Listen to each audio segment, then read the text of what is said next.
So let's talk about the 5 things that the Bible says we should do with money. Now, there's a whole bunch of them, but if you do these 5 over a couple decades, 100% of the time, you will get results that will blow your ever-loving mind. 100% of the time. Because let me just tell you, if you plant corn, don't be shocked if corn grows. As ye sow, so shall you reap. If you plant nothing and wait on the government, don't be surprised if you have mud. This is how it works. You are in charge of planting, and this is how we do it.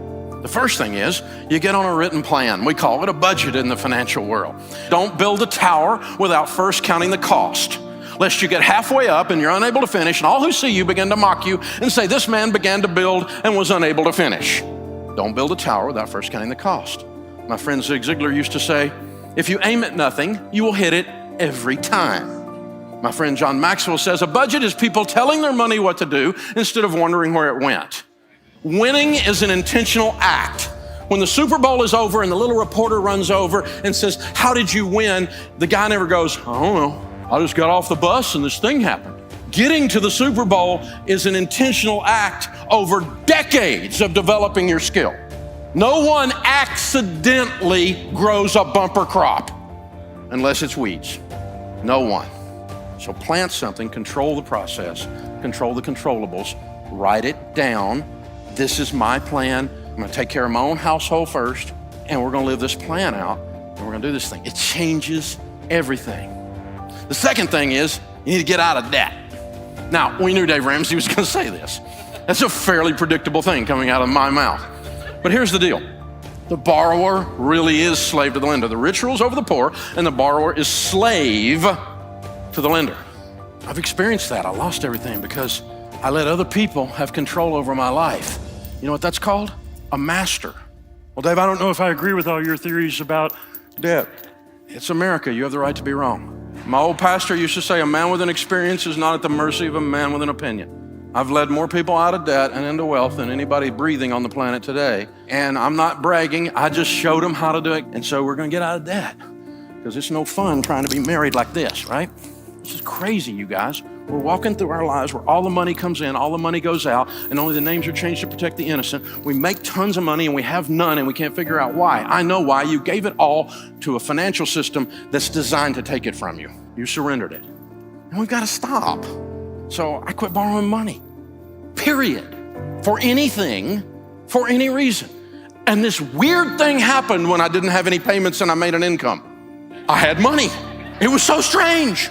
And then when I got money and I bought an asset that created income that I paid cash for, I got to keep all that. There was no payment, except for what the government takes, but I mean, there was no payment. It was an amazing experience. And the first few years were tough because, there's stuff I wanted to do and I didn't have the money. And I had to learn this magic ancient word called no. Most people don't know this word. You press your tongue towards the roof of your mouth, you release air. No. It's tough. So, what I did was we got the scissors out and we said, no more. I'm not going to play you guys' game anymore. You don't have any credit cards? No, not for 38 years. Well, 30 years. That's when I went bankrupt. They wouldn't give me one at first. And then later, after they would give me, I didn't want it because I had learned this stuff from the Bible. And this is my wallet.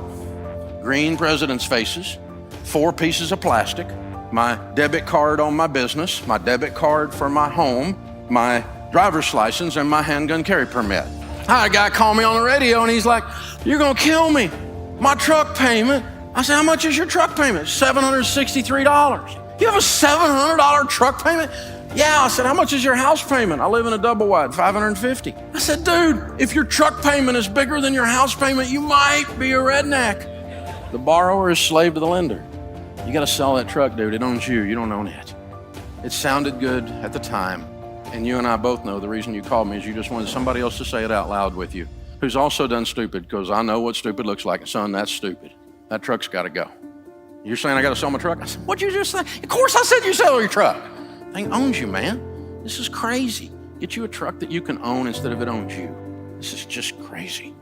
The third one surprises people, and that's foster high-quality relationships. The Bible says, be not deceived. Evil company corrupts good habits. Did you know you become who you hang around with?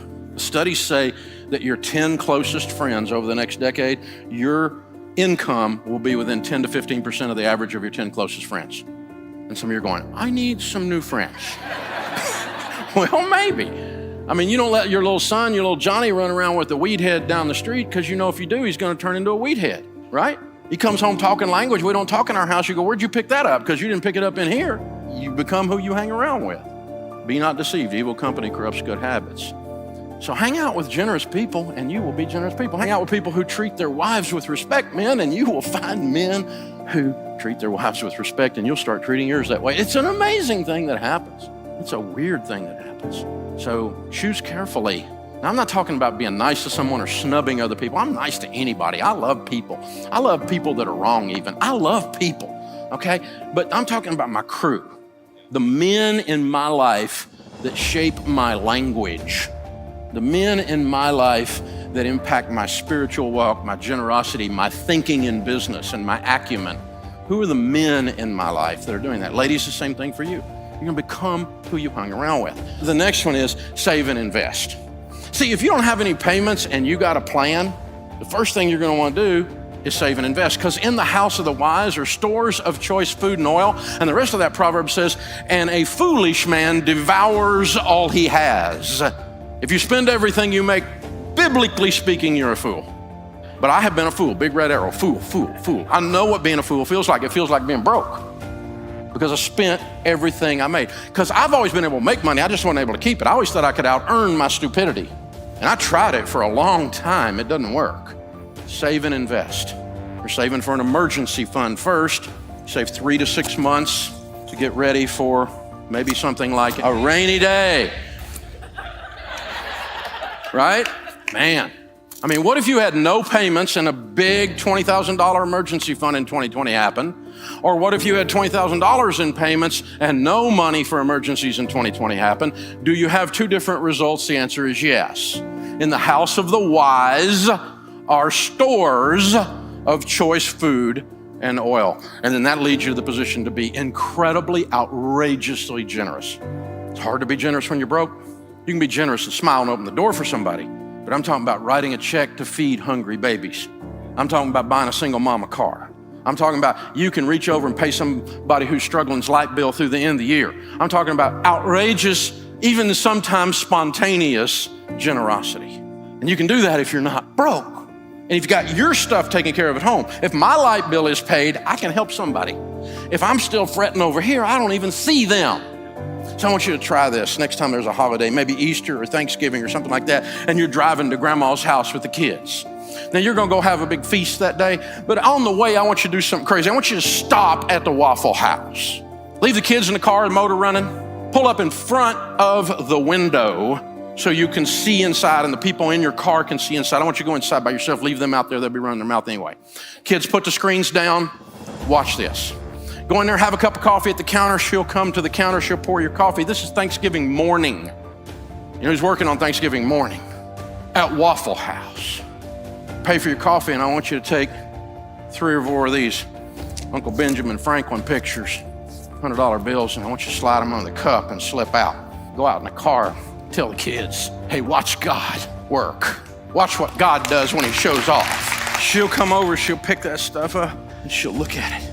She wonders if it's a trick, because in her life, it's been so long since anything good has happened to her. And then when she realizes it's real, and 100% of the time after she does this, she'll go, thank you. And then she looks one more time. When she realizes no one's looking and she has no idea there's a family with a 6-year-old sitting in a van watching her inside, whose dad or mom just pulled this idea off. And the 6-year-old's life is being permanently changed while he watches this. Then she goes into and does a Snoopy dance. Because that's the whole difference in her month. Now, I want you to go spend $300 with your spouse on a really nice night out and enjoy yourself. I want you to learn to enjoy money, but I dare you to have more fun with $300 than that. So to the extent you're not outrageously generous because you're in debt and haven't saved money, you're not on a plan, and you hang out with selfish people who are worried about their Instagram photo, any one of those 5 things that's not there, or any 5 of those 5 things that's not there, it's time for all of us to get a little better and